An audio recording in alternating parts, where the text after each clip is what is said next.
Hello and welcome to the Financial Wellness Hour. I am your host, Hirsch Sermon, and I am thrilled to have you join us on WGSN-DB, the Going Solo Network.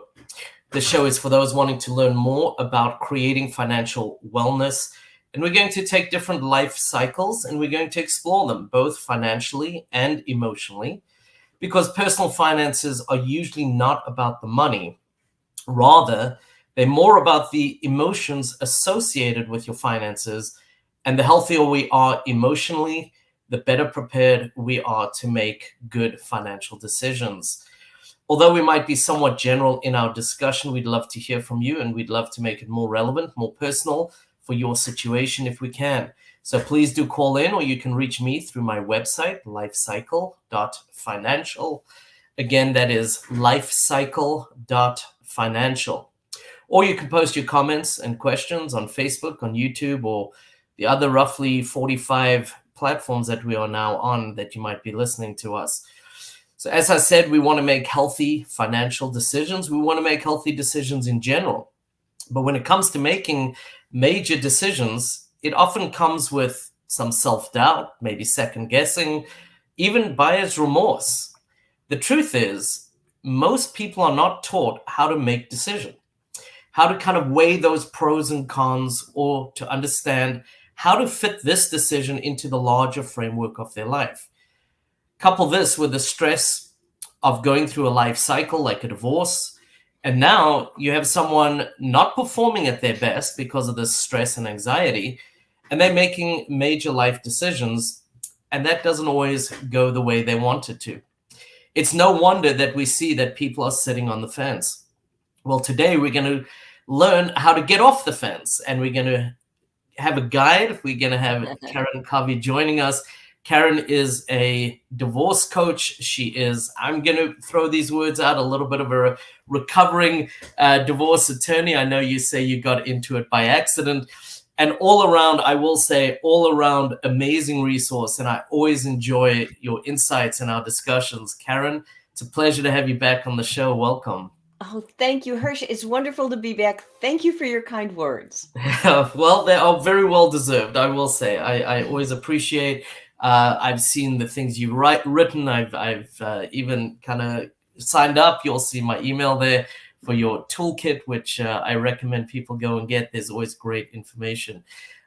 Before we get into the discussion of getting off the fence and how do we start to make these decisions, hopefully with more confidence, I'm going to ask that you share a little bit about your background and have the listeners understand a little bit of, firstly, you have a very wide breadth of exposure within the divorce world, having seen it from the attorney side, seeing it from the coach side, but just to share a little bit more so that people can really understand where you're coming from. Sure. Well, I started as a divorce lawyer more decades than I'm going to admit to right now.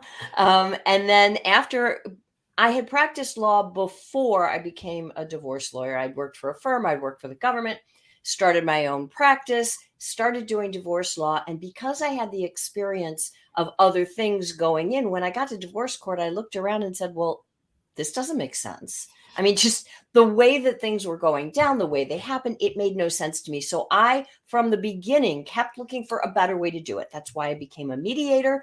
And that's why I became a collaborative divorce professional, an arbitrator. I kept looking for better ways to deal with divorce and more ways to help people through it. And ultimately, that led me from the practice of law into coaching.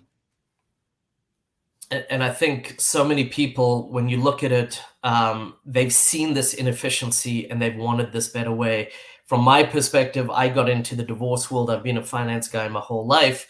I got into it because I went through the system from a person getting divorced and saw inefficiencies and things like that could be done better. And I think there is a new generation.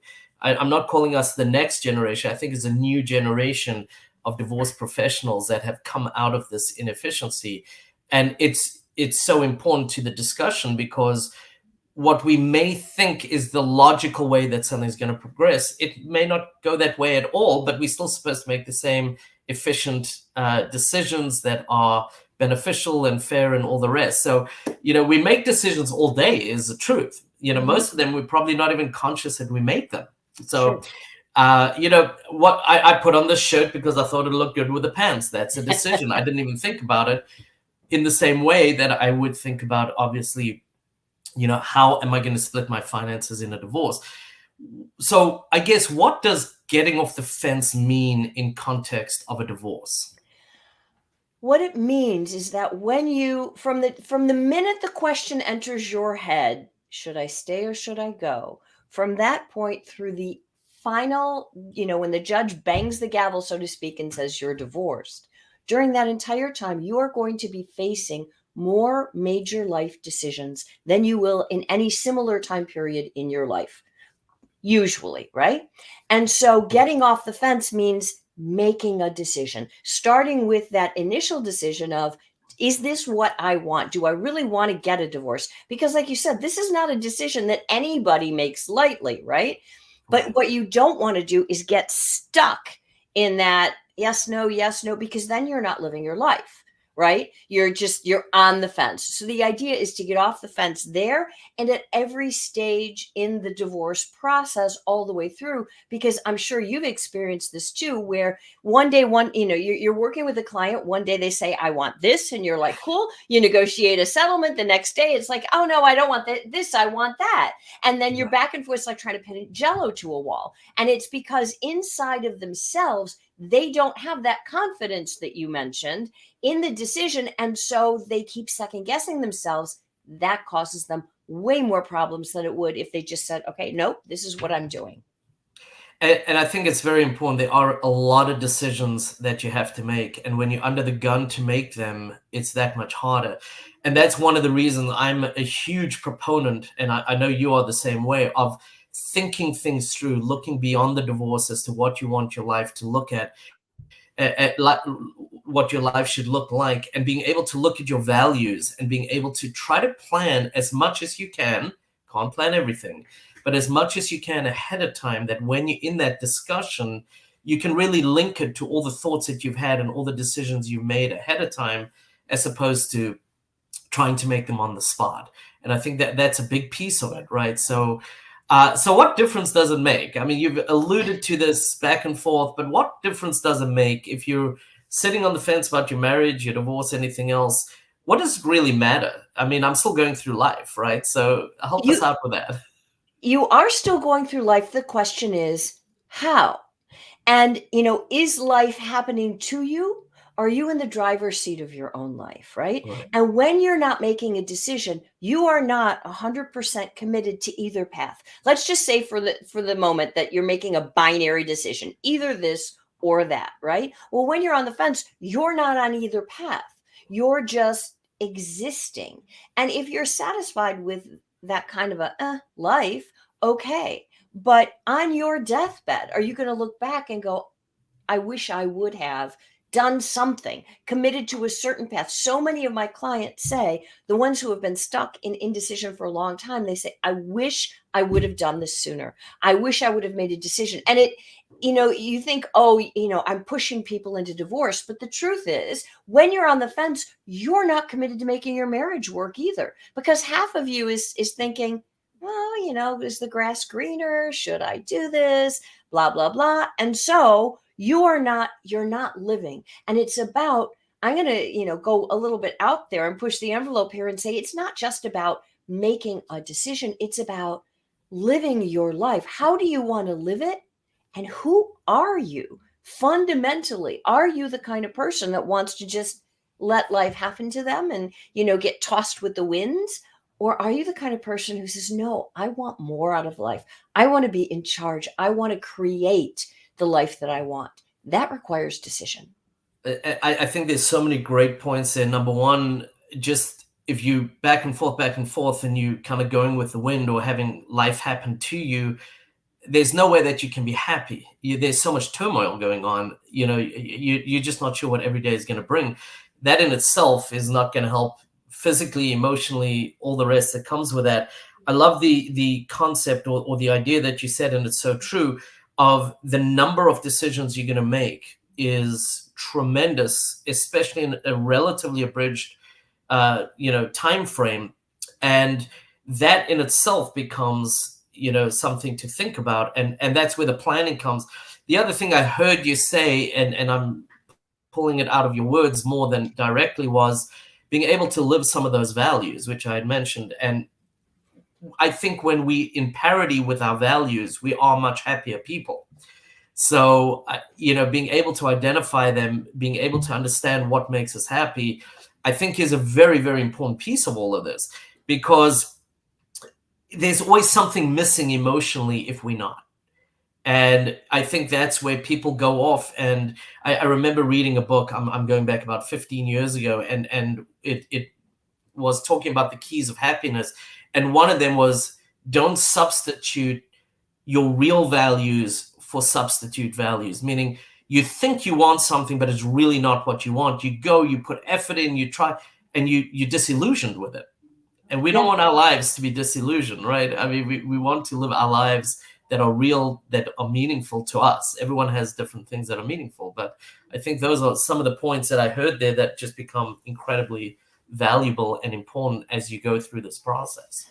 100%, because look, nobody wants their divorce to be the defining moment of their life, right? You want it to be a blip on the radar screen and then you move on, right? This should theoretically only be an event that takes a small portion of your life. So it's, you want to make sure, yet it affects the rest of your life. So you want to make sure that what you do here aligns with who you are, so that at the end of the day, you don't look back and say, oh, geez, I don't know what happened to me when I was going through a divorce. That was terrible. I was like a crazy person. No, you want to be able to say, I'm proud of who I am and what I did. I made the right choices. Yes, they were painful. Look, none of this stuff is easy, right? Not money, not finances, not kids, not divorce, not kids, not any of this stuff is easy.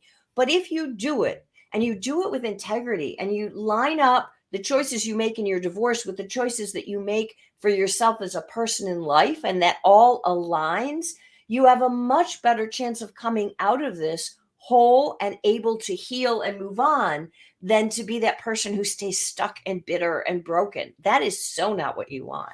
There's so much there. Yeah, the very first blog I ever wrote was, I originally called it Divorce is Awesome, right? And everyone convinced me not to, but the gist of it was that what I thought had died a miserable death, being my life, really was an opportunity. But I had to be able to get through the grieving piece, which is an important piece to recognize, to be able to look at what I could be. And part of it was, whether it's because of the children, because you now are married, you're not a single person, there's a lot of differences in your life.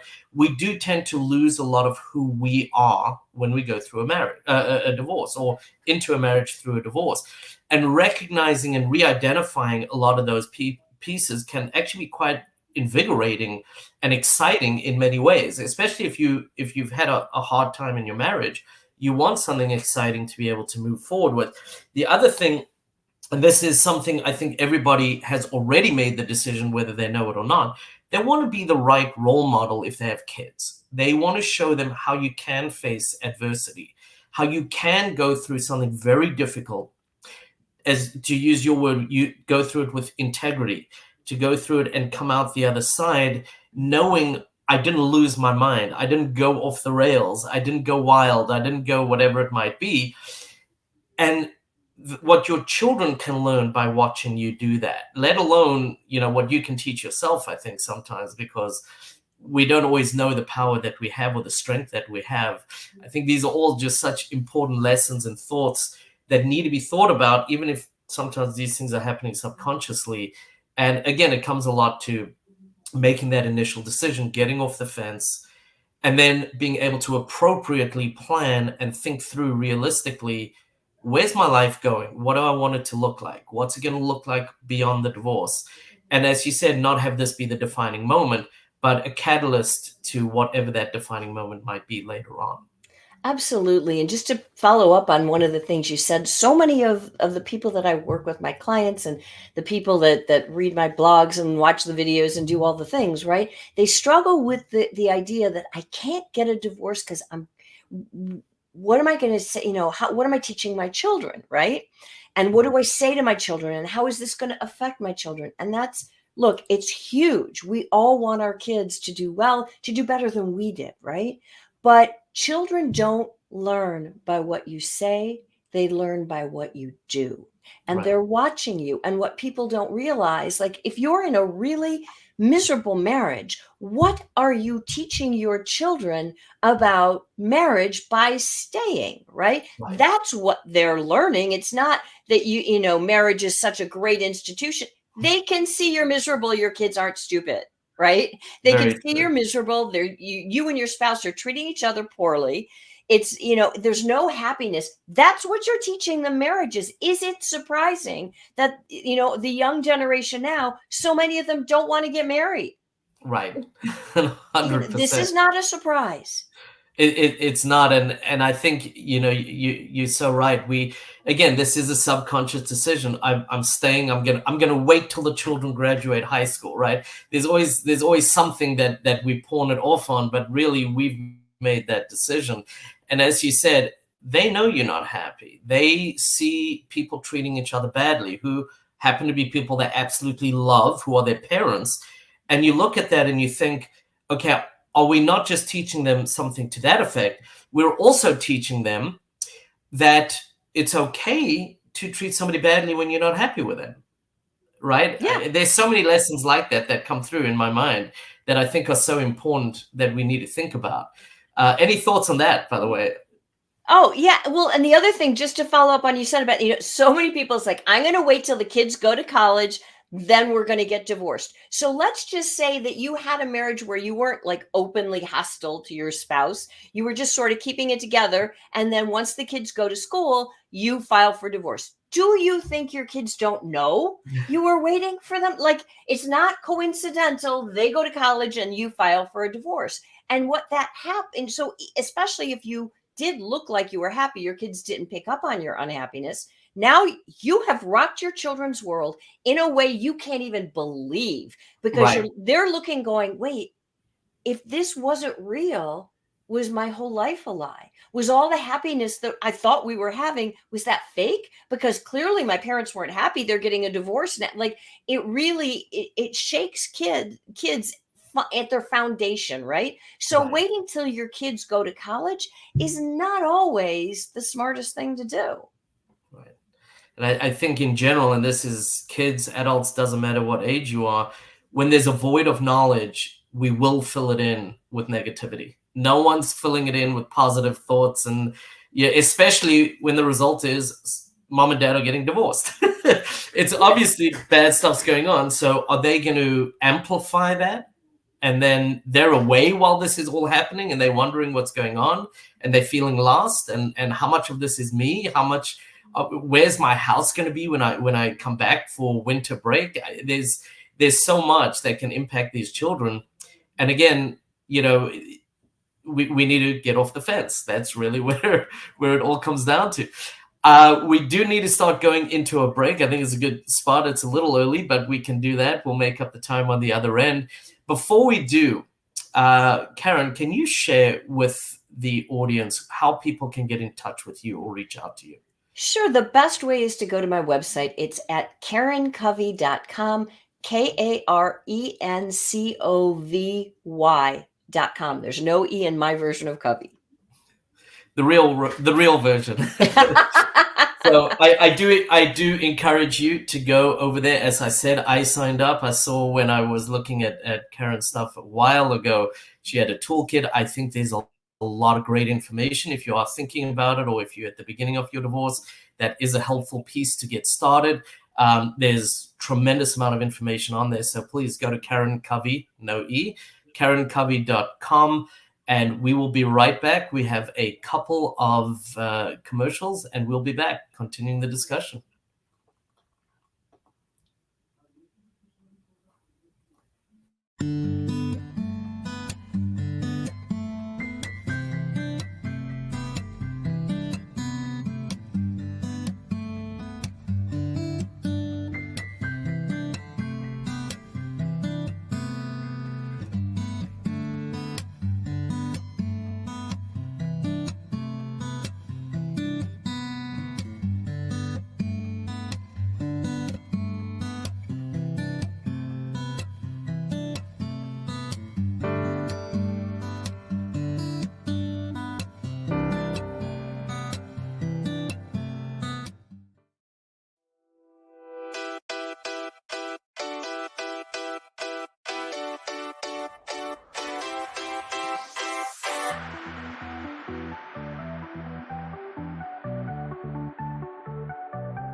Hello and welcome back to the Financial Wellness Hour. I am Hirsch Sermon. I am the host, and we have Karen Covy joining us today. We are talking about getting off the fence with Karen Covy here today on WGSN-DB, the Going Solo Network. I would also encourage, as we said earlier, go to karencovy.com for all the information that's there. I do want to recap, and I'm sure I've missed half of it. We covered a lot of just real quick nuggets that I think are worth repeating. Obviously, we know that making major decisions is difficult. There's no question about it. And how much more so when we're under stress. Looking at getting off the fence, what does it mean in the context of divorce and not having the turmoil of back and forth? Should I stay? Should I go? As Karen pointed out, the number of decisions you're going to have to make through the process is unparalleled in the same time frame. And so looking at that and being prepared and thinking about it ahead of time, we're going to talk a little bit more about the team and people and the different roles as we go through this, because I think everybody knows about a divorce attorney. There's so many roles people don't know that is important, and that by getting off the fence, you can have your way of living life as opposed to life happening to you. It does take planning. It does take thinking through your values, which sometimes are a little murky after going through, especially if you've been in a marriage for 10, 20, or 30 years.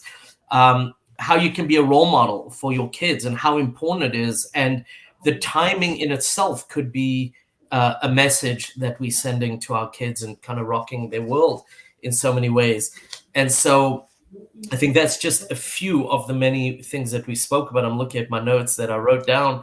One of the other pieces about that is being able to rediscover yourself and make the decision of what you really want your life to look like, and how it can be such an amazing, rewarding, and happy part of your journey through life, as opposed to, and finding that opportunity as opposed to being the defining moment of your life. So any thoughts, any quick I'll jump into a few more things, but I think those were some of the great things that we've already covered. And the one thing, as I just mentioned, the attorney role has been around since the beginning of divorce for the most part, right? There's always been that. If you look at the resources and the disciplines that now focus on divorce, it's unparalleled, and many of them are only in the last 10 or 15 years. So quite new, but not that they invaluable. They really are very, very valuable.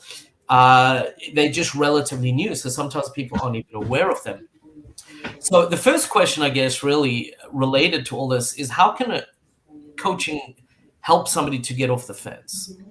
Well, okay, so a divorce coach is very, very different than a divorce lawyer. I happen to be both. That's totally not necessary. Because a coach isn't going to, even though I am a lawyer, I'm not going to give you legal advice when I'm working with you as a coach. But here's the difference in a nutshell. If you go into an attorney's office and you say, I'm not really sure if this is what I want, just tell me what I need to do, but I don't know if this is what I want. The lawyer's going to look at you and say, go figure it out. And when you've made a decision, come back, because they can't help you. Lawyers do not help you make decisions. They may provide you with information, like in terms of a settlement, when you're already in a divorce and you're trying to decide, do I take settlement package A or settlement package B, right? Do I divide things this way or that way? The lawyer can say, well, here's what the finances will look like if you do A, and here's what your finances will look like if they do B, but they're still not going to help you make that decision. Right. That is what I do, or one of the things that I do as a coach. So I fill the gap that the divorce lawyer is going to leave, because divorce, what most people don't know, it's about 10% legal, right? The rest is all the other things. And that's where I walk in and I say, okay, here's what you need to do. Here's how to think about this. Here's how to handle it, how to manage it. And oh, by the way, here are some of those other professionals that you might need to help you, to plug into your situation so that you can make the best decisions. Right. For example, a divorce financial planner, a divorce lending professional, right? Because how you structure a refinance or your mortgage sometimes depends on what you've done in the divorce. Well, having that professional as part of your team before you make those decisions makes making those decisions so much easier and makes your outcome better because you've worked within the system, right? So all I do want to give a real example that happens more than you'd believe. When you're talking about the lending, and this is one of the things I do for my clients, I read through the whole MSA, and it's like, 24 to 34 pages in that range. And I pull out, firstly, a checklist, because it's not over once you sign, you actually have to do things. But the other piece is this even doable from a financial situation? Which, think about it, the attorney's drawn up the document, but they're not financial experts, right? So I often see somebody say, you'll refinance in 60 days. Well, if you are dependent on your maintenance, what used to be called alimony, the mortgage bank's not going to give you a refinance within 6 months. They want to see that consecutive payment coming in to qualify. And I have seen homes that have been forced into sale because they didn't refinance within 60 days. So I'm going to get on my soapbox a little bit, because one of the things I think people really need to understand is how to work with their professionals and use the right professional for the right thing and the right topic at hand, right? The other one is to learn how to vet your professionals. But this is where I think it's so important you're talking about, and I want to come back to it, is I mentioned earlier, creating the right team. Adding people sounds like it's going to be convoluted or more expensive. It actually is cheaper with a better outcome, and especially if you let them talk to each other, because this is what they do and they know. But I think, coming back, I want you to talk a little bit, because using your attorney as a coach can be an extremely expensive endeavor of a coach that's not qualified, right? So I'm going to bring you back to talking a little bit about that, if you would. Yeah, coaching is not lawyering, right? And the problem isn't simply that using as an attorney as a coach, or using an attorney instead of a therapist, like you talk to them about your problems. Yeah, that's really expensive. That's number one. But number two, they're not trained in it. This is not what they do. This is not their zone of genius, right? So you want to find the professional whose zone of genius is what you need in that moment. And when you do that, you're going to get a better outcome than if you go to the lawyer, because most lawyers, when it comes to decision making, they're going to say, well, that's your decision. What do Right. Like, they're not going to do it for you. Although there are some lawyers who don't even tell you have a decision, and they just make it for you, which is equally bad. Do you really want someone else deciding your life? You think, well, they know better. Yeah, but they don't know you. They don't know your family. They don't know your values. They don't know your kids. Like, having anybody else decide your life, yeah, it's easier, but is that really how you want to live? Right. And the one thing that is so important that you've alluded to, but I'm going to say it directly, which I love about what a coach does, a divorce coach, is we wade through this fog of emotion, and decision making is difficult in that state.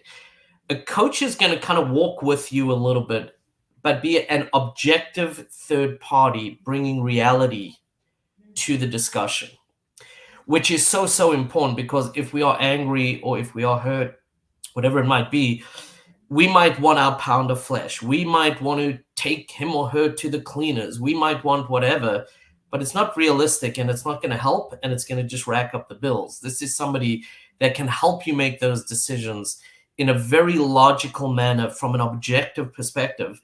Because remember, the opposing counsel is looking at it from their side. You're looking at it from your side. This is somebody who can try to be objective, especially when they have the experience.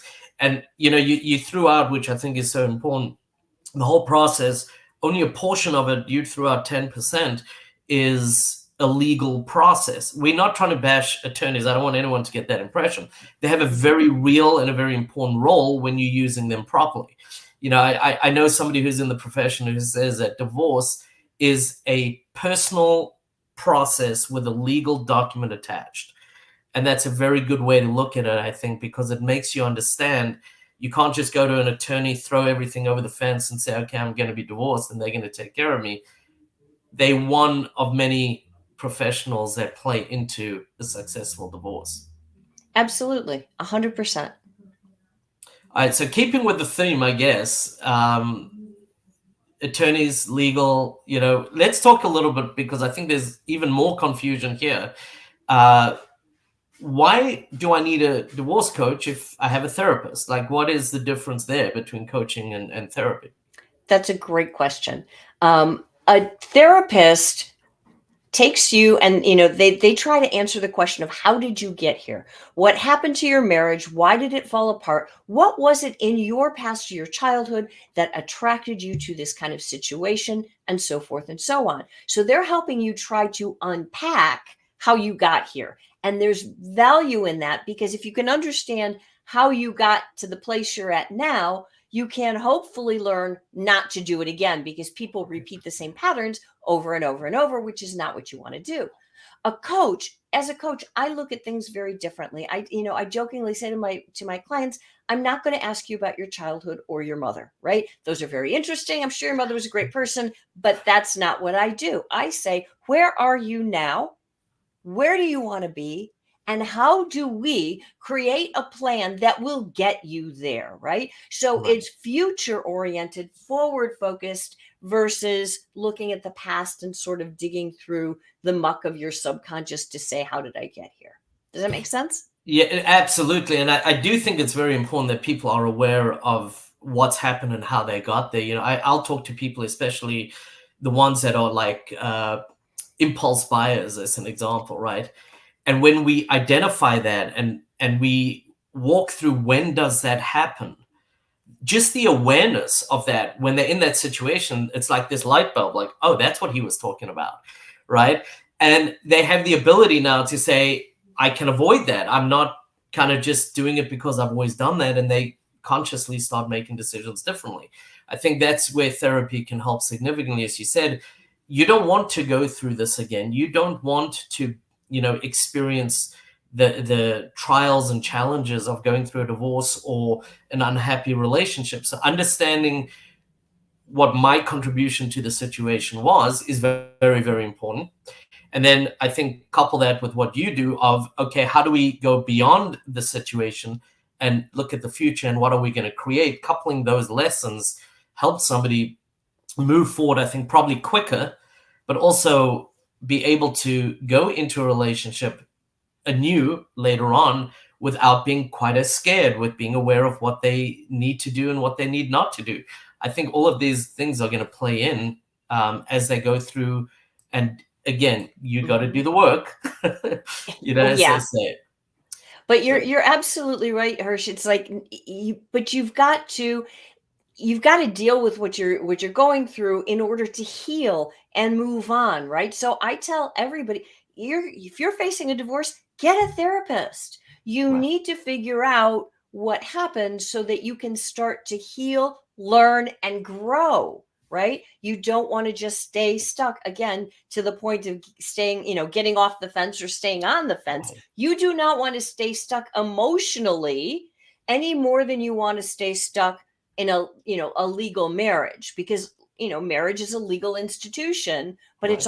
it's so much more too. And you don't want to stay stuck in any aspect of it. You don't want to stay stuck financially or go backwards financially as a result of a divorce, which many people can do if they don't have the proper coaching, if they don't have the proper financial advice. Right. No, that's so important. Yeah, and the whole goal is to move forward, really. So when does somebody call you? When does somebody reach out and say, Karen, I need a divorce coach?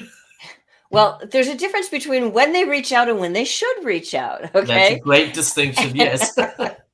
The absolute best time, if you are the person who's trying to decide, do I stay or do I go? That is the time to work with a coach, because I can help. I have a process that I can help walk you through to figure this out, because until you're confident in that decision, you're not going to move forward. You're going to stay stuck on the fence, right? So that's like the biggest time that I can work with people and bring a lot of value to them. If they decide to get divorced, Then it's about preparation and planning. Again, that's the time to bring a coach in. And there are marriage coaches if you decide to go the other way, Right. and, work on your marriage. There are therapists and coaches there. So either way, that's a good time for coaching. And then the other time that I find that I'm really helpful to people is in the middle of their divorce, when, again, they're stuck. They're on the fence. They call me up and they say, Karen, my divorce is going nowhere. I've been in the process. I don't know what's going on. Either my lawyer doesn't call me back, or he or she calls me back and says there's nothing going on. We're just waiting for the judge. What do I do? How do I, and they're going crazy, right? That's a point where I've got a lot of options for them. I can make suggestions. I can help coach them through what's the next step so that they can jumpstart their divorce and get past the finish line. Because Right. that's just, being in that stage is just torture. You want to be done. You want it over with. You're bleeding money and you just can't seem to move. That's what And I love that you spoke about the preparation and the thinking and the time before. I think sometimes people think you file the paperwork and then the attorneys speak it out, and a month later you divorce. It doesn't happen that way. But the other piece is the preparation becomes so important, because when it does start moving, parts of it can move very quickly and parts of it don't. But being able to prepare, being able to think about it, it helps you develop a lot more of what you need. And there are things that you got to do to be prepared, whether it's the financial documents that have to be, prepared, whether it's understanding what your life's going to look like, how it's going to change, and how the parenting is going to play into this, and the custodial arrangement. All of these things are pieces that you have to think through before you really make these decisions. And those are just two areas within a larger piece, right? So I think that's very important. So what are some good questions that people contemplating or even going through a divorce should be asking? And what are some of the things that you see? Or maybe even what are some of the questions they're not asking that they should be? The main question, and it sounds so simple. I'm going to say this and you're going to go, well, of course, Karen, right? But the main question is, what do you want? Right? And you'd be Right. amazed at how many people never ask themselves that question. And I'm not, it's not about, do you want to be divorced or do you not? Because a lot of people get stuck at that point. They're like, well, I don't want this at all. Okay, well, if your spouse does, I'm really sorry, but there's nothing you can do about it. So that's not the right question to ask yourself. It's, what do you want at the end of the day, at the end of the divorce? Where do you want to be? Where do you want to be emotionally? Where do you want to be financially? Where do you want to be, like, in terms of your social life, your kids? What do you want? Where do you want to be? And then once you know that, you know what your goal is, you know what you're aiming for. And the challenge is, most people either never think about what they ultimately want, or all they can tell you is what they don't want. Right. But there's a huge difference between what you want to avoid and what you actually want. And that's the most important question people have to think about. I just got to give you an example there, because this is somebody that I'm very proud of as a client, but she was somebody getting divorced in her 60s, early 60s. And I remember I was doing it as a mediation. I'm qualified for mediation as well. And I was doing a mediation, and it came up like, what do you want? And she said, I don't want to be divorced from you. And he's like, it's happening. And I think there was like a little bit of a click there, like there's no way to stop this train kind of thing. But once she came to the realization, and again, we spoke about being realistic earlier, and that includes if your spouse doesn't want to be married anymore, there's not a lot you can do with that. She decided, I have a daughter in California. She moved from Chicago to California, and she is happier than she's ever been. And I do her taxes, and she said to me this last year, I don't know what I was thinking that I wanted to still be married. I'm happier now than I've been in the last 30 years. So I think you're very right. Being able to understand what do you want as opposed to what do you not want is going to help you move forward. And that's a great thing to be able to think about. So before we wrap up, we are getting to that point. I'm going to ask that you share again where people can get in touch with you and how they can reach out. The best way to reach me is at my website, which is KarenCovy.com, KarenCovy.com. There's a contact form there. There's all kinds of information for people. There are lots of resources, free resources and paid things, but there's something there for everybody. So, I really hate to see people suffer for no reason. So go to the website, check it out, look at what's there. It's all there for you. So I'm going to add the information there is fantastic. This is somebody who went through the courts, the mediation route, being a professional in all of these, and realized there's a better way to do it. It doesn't have to be a miserable experience that holds you back. It really can be one that catapults you forward. And I think a lot of the information is geared towards helping people do that. So please do go to Karen's website, KarenCovy.com. Or you can reach me through my website, lifecycle.financial, and you can reach out for me or for Karen. I am Hirsch Sermon, your host for the Financial Wellness Hour. Please, again, reach out to me through my website. It's lifecycle.financial. Again, lifecycle.financial. You can ask questions for me, for Karen, or just how do we get the ball rolling. And thank you to CC Schatz, my producer, for doing everything behind the scenes. Have a great week. I hope everyone's staying warm and safe. We've had some bad weather, and hopefully it turns quickly, becomes warmer for all of us. Have a great day.